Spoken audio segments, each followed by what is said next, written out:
बहुत समय पहले की बात है। बुधसेन नामक एक व्यापारी था जो महिलारुपी नामक शहर में रहता था। उसके पास बहुत धन दौलत, फिर भी वह और अधिक धन कमाने के लिए एक शहर से बाहर व्यापार करने जाता रहता था। उसके पास 2 बैल थे, जिसमें से एक का नाम संजीवक और दूसरे का नाम नंदक था।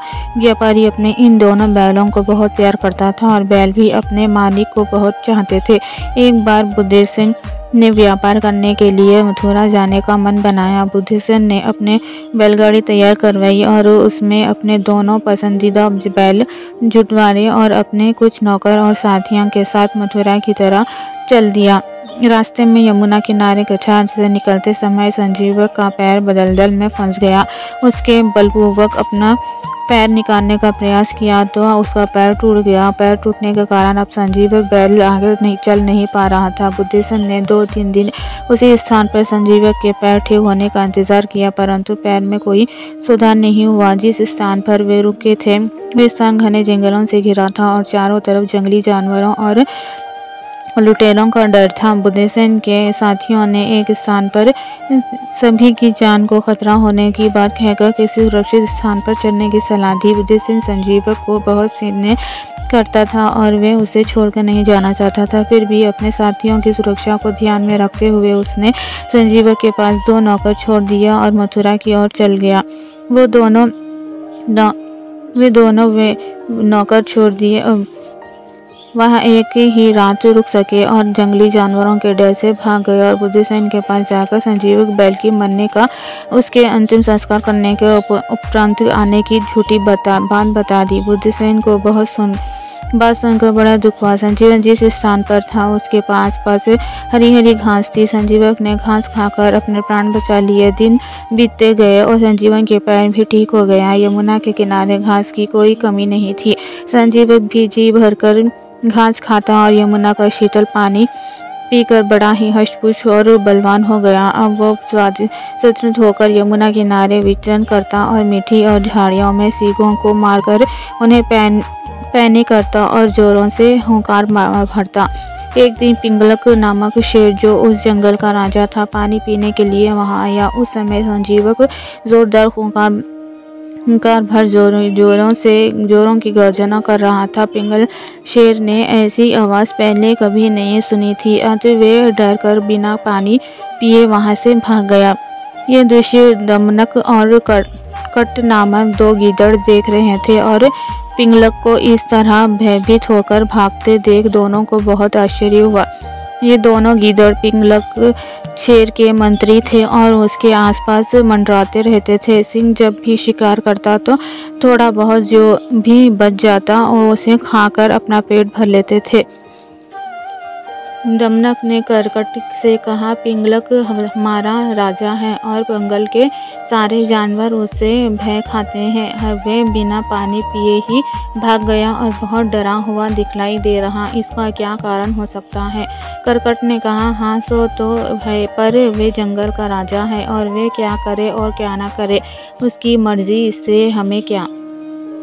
दमनक बोला, जो भी हो, पर इस बात का पता तो लगाना भी पड़ेगा। दोनों हिम्मत करके शेर के पास जाते हैं और दमनक पूछता है, महाराज, आज आप यमुना किनारे गए और प्यासे होने के बाद भी बिना पानी पिए वापस आ गए। ऐसा पहली बार देखा है। कृपया हमें इस कारण बतलाएं। हम दोनों आपकी इस सुविधा को दूर करने का प्रयास करेंगे। पिंगलक ने बड़ी ही संकोच से दोनों को सारी बात बतला दी।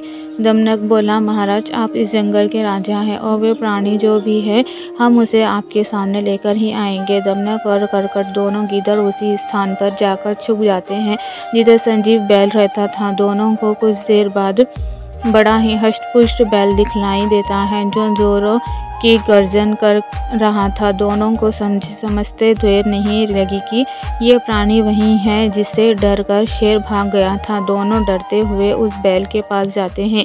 दमनक बैल से कहता है, आप तो बहुत बलवान और शक्तिशाली हो और ऐसा प्रतीत होता है मानो आप ही भगवान शिव के वाहन नदी हो।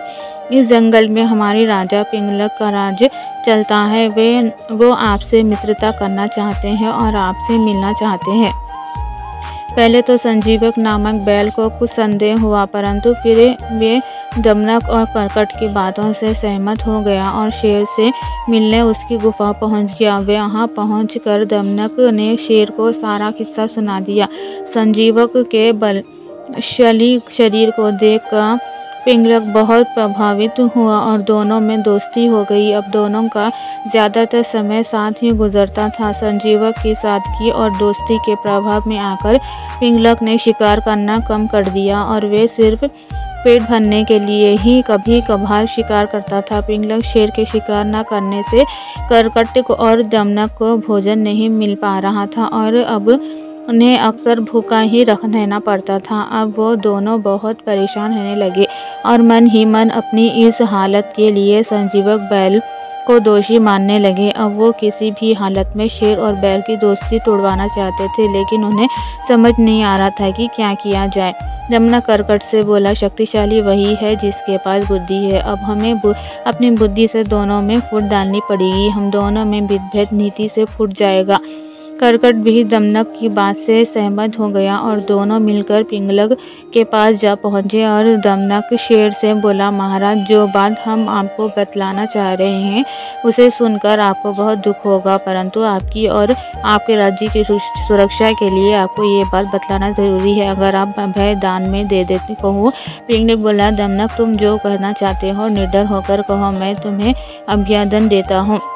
दमनक बोला, महाराज, संजीवक को अपनी ताकत पर बहुत घमंड और वे अपनी ताकत के बल पर आपको मारकर आपके राज्य को हड़पना चाहता है। मुझसे कह रहा था कि इस काम में मेरी मदद करोगे तो मैं तुम्हें राज्य का मंत्री बना दूंगा, पर मैं तो आपका वफादार हूँ, इसलिए आपको सारी बात बतलाना रहा हूँ। दमनक की बात सुनकर पिंगलक को बहुत दुख हुआ और गुस्से में आया और दमनक से बोला, नहीं, संजीवक मेरा बहुत अच्छा मित्र है, वे ऐसा क्यों करेगा। दमनक बोला, महाराज, राज्य का लोग उस भाई को भाई का दुश्मन बना देता है, तो संजीवक क्या चीज़ है। शेर और बैल में मित्रता होना स्वाभाविक भी नहीं है। आप मांसाहारी है और वे शाकाहारी जीव है। दमनक की चतुराई भरी बातें सुनकर पिंगलक को भी दमनक की बातें सही लगने लगी। इस प्रकार उसने शेर से दिमाग में बैल की विरोधी जहर घोल दिया। अब अपने कार्य को आगे बढ़ाते हुए संजीवक बैल के मन में शेर की विरुद्ध भावना भड़काने के लिए दोनों संजीवक बैल के पास पहुंच जाते हैं। दमनक संजीवक से कहता है, मित्र, पिंगलक तुम्हारा दोस्त नहीं अपितु दुश्मन है। वे जंगल के जानवरों से कह रहा था कि वे तुम्हें मारकर तुम्हारा गोश्त जंगल के जानवरों को खिलवा देगा। दमनक की बात पर संजीवक को विश्वास नहीं हुआ। संजीवक बोला, पिंगलक ने मुझे बुलाकर मुझसे दोस्ती की थी और वे हमेशा मेरे साथ रहता है, मुझसे हर बात साझा करता है, भला वे ऐसा क्यों करेगा। दमनक बोला, तुम पिंगलक से ज़्यादा बलशाली हो और तुम्हारी ताकत से पिंगलक लग जलता है। वे एक कमज़ोर शासक है और तुम्हें मारकर जंगल के जानवरों में अपनी धाक जमाना चाहता है। इस प्रकार दमनक ने दोनों मित्रों के मन में भेद उत्पन्न कर दिया और दोनों के मन में एक दूसरे के प्रति अविश्वास की भावनाएं जाग गई। आखिर अगले ही दिन पिंगलक और संजीवक का सामना हो गया। दोनों बहुत गुस्से में थे। दमनक स्थिति को भांपकर पिंगलक से बोला, देखो महाराज, संजीवक अपनी सींगों को ताप देता हुआ आपको मारने जा रहा है। पिंगल और संजीवक पास आते ही आपस में भिड़ गए और दोनों में बहुत ही घमासान युद्ध हुआ। तभी संजीवक भारी पड़ता तो कभी पिंगलक। दोनों की लड़ाई घंटों चली। आखिर लड़ाई में संजीवक बैल मारा गया और पिंगलक शेर की जीत हुई। लेकिन पिंगलक भी अपनी जीत से खुश नहीं था, क्योंकि इस लड़ाई में उसके अपने सबसे प्रिय मित्र खो दिया था। संजीवक के मरने के दमनक और करकट दोनों बहुत खुश हो रहे थे। आखिर उन्होंने मित्रभेद नीति का सहारा लेकर दो मित्रों में फूट डालकर अपना कार्य सिद्ध कर दिया। शेर और बैल की कहानी से हमें शिक्षा मिलती है कि बुद्धि का प्रयोग कर कठिन से कठिन कार्य किए जा सकते हैं। शक्तिशाली वही है जिसके पास बुद्धि है।